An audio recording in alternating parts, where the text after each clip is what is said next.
آسمان پر دمدار ستاروں کا نمودار ہونا ہمیشہ سے برا شگون مانا جاتا ہے۔ قدیم روایات کے مطابق آسمان پر دمدار ستاروں کا آنا ایک بہت بڑی تبدیلی کا پیش خیمہ ہے۔ پرانی تہذیبوں میں یہ روایات بھی عام تھی کہ جب کبھی یہ ستارہ آسمان پر نمودار ہوتا ہے تو اکثر صاحبان اقتدار اور بادشاہوں کے لیے موت اور زوال کا سبب بنتا ہے۔ اگر آپ نے ابھی تک ہمارا چینل سبسکرائب نہیں کیا ہے تو سبسکرائب کریں اور گھنٹی کے نشان پر کلک کریں۔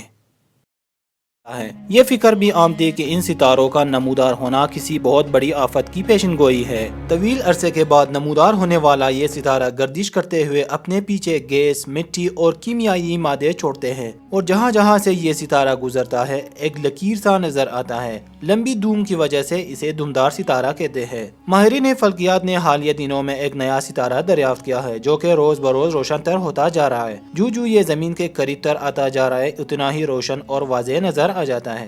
زمین کے انتہائی قریب ہونے سے یہ ستارہ بغیر کسی ٹیلیسکوپ سے دیکھنا ممکن ہوگا۔ کچھ سائنسدانوں کے مطابق ایٹلس نامی دمدار ستارہ ہر 6000 سال بعد زمین کے گرد اپنا گردش مکمل کرتا ہے، بلکہ کچھ سائنسدانوں کے مطابق 4000 ارب سال پہلے یہی دمدار ستارے سمندر میں آ گرے تھے۔ سمندر کے بڑھ جانے کی وجہ سے پانی کی بہت بڑی مقدار زمین پر آ گیا تھا، جس کی وجہ سے زمین پر زندگی ممکن ہوا۔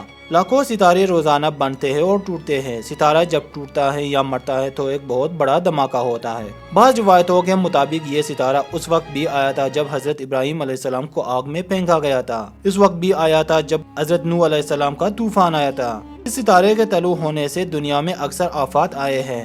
زمین سخت چٹانوں اور مٹی سے بنی ہے، جبکہ ستاروں کی ساخت زمین سے بالکل مختلف ہے۔ ستارے ایک گیند نما گیسوں، دھول، مٹی اور مختلف کیمیائی مادوں پر مشتمل ہوتا ہے۔ گرمیوں کی صاف راتوں میں کبھی کبھار آپ نے دیکھا ہوگا کہ آسمان سے ایک تارہ ٹوٹا ہوا روشنی کی ایک تیز لکیر چھوڑتا ہوا غائب ہو گیا۔ یہ روشنی کی لکیر بنانے والی چیز شہاب ثاقب ہے۔ دمدار ستارے کی ساخت اگر دیکھیں تو یہ پانی کا برف، گرد و غبار اور چھوٹے چھوٹے پتریلی ذرات پر مشتمل ہے۔ دمدار ستارے کئی سائزز کے ہوتے ہیں۔ دمدار ستارہ نظام شمسی کا حصہ ہے۔ جب یہ ستارہ گردش کرتا ہوا سورج کے انتہائی قریب پہنچتا ہے تو سولر ونڈ سے نکلنے والی گرمی کی شدت سے اس میں موجود برف اور باقی کیمیکلز بخارات کی شکل میں پگھلنا شروع ہوتا ہے۔ یہ ذرات الیکٹرونز اور پروٹونز پر مشتمل ہے۔ یہ ذرات 900 کلومیٹر پر سیکنڈ کی انتہائی اسپیڈ سے نکلتے ہیں اور درجہ حرارت 10 لاکھ ڈگری سیلسیس ہے، جو کہ پلازما کی حالت میں ہے۔ اسٹارز خود گیسز سے بنی ہے۔ یہ گیس زیادہ تر ہائیڈروجن اور ہیلیم پر مشتمل ہے۔ ان گیسوں کے جلنے سے روشنی نکلتی ہے اور ستاروں کی چمک انہی روشنیوں سے پیدا ہوتی ہے۔ سورج بھی ایک ستارہ ہے اور یہ زمین کے قریب ترین ستارہ ہے۔ جس وقت ایٹلس نامی دمدار ستارہ آسمان پر نظر آنا شروع ہوا تھا، انہی دنوں میں کورونا وائرس کی وبا پھیلی تھی۔ اب یہ کہنا مشکل ہے کہ آیا یہ اتفاق ہے یا پھر پرانی روایات کے مطابق یہ اس آفت کی نشانی ہے۔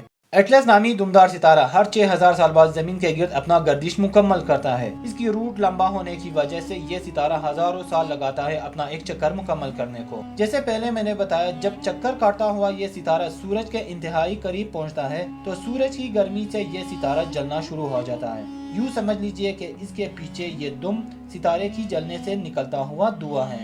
دمدار ستارہ اس وقت بھی نمودار ہوا تھا جب ہلاکو خان نے دنیا اسلام کے مرکز بغداد پر حملہ کیا تھا۔ ایک مسلمان مورخ رشید الدین کا بیان ہے کہ آسمان پر ایک دمدار ستارہ نمودار ہوا جس کی شکل ایک آتشی مینار کی سی تھی۔ کئی رات یہ ستارہ نظر آتا رہا اور جب یہ ستارہ غائب ہوا تو ایک عظیم سانحہ واقع ہوا۔ ایک اور مسلمان مورخ لکھتا ہے کہ آسمان نے اسے ایک نشانی دکھائی۔ اس نے یہ دیکھ کر فوراً سجدہ کیا۔ جو دمدار ستارے کی روشنی مدھم ہوتی گئی، اس کا ڈر بڑھتا گیا۔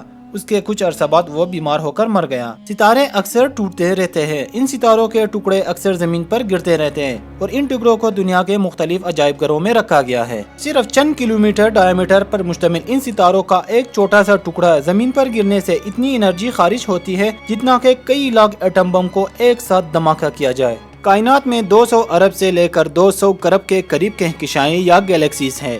ہر ایک گیلیکسی کے اندر اربوں کی تعداد میں ستارے ہیں اور ان اربوں ستاروں میں سے ایک ستارہ ہمارا سورج ہے، جس کے گرد زمین گردش کرتی رہتی ہے۔ ہماری زمین کی مثال ایسی ہے کہ دنیا کے سارے سمندروں کی ساحلوں سے ریت اکٹھا کیا جائے اور ان سارے ریتوں میں سے ایک ریت ہماری زمین ہے۔ کومیٹ ایٹلس نامی یہ ستارہ بھی اسی نظام شمسی کا حصہ ہے۔ سائنسدانوں کے مطابق 31 مئی 2020 کو کومیٹ ایٹلس نامی یہ دمدار ستارہ سورج کے قریب ترین مقام پر پہنچے گا۔ اس مقام پر یہ ستارہ سب سے زیادہ واضح نظر آنا شروع ہو جائے گا اور رات کے وقت اسے ہم عام آنکھوں سے بھی دیکھ سکتے ہیں۔ 31 مئی 2020 کے بعد یہ ستارہ آہستہ آہستہ غائب ہونا شروع ہو جائے گا اور دوبارہ نظر آنے میں ہزاروں سال لگے گا۔ اگر آپ کو یہ معلومات اچھی لگی ہے تو لائک کریں، کمنٹ کریں، شیئر کریں اور مزید آنے والی ویڈیوز کے لیے ہمارا چینل سبسکرائب کرنا نہ بھولیے۔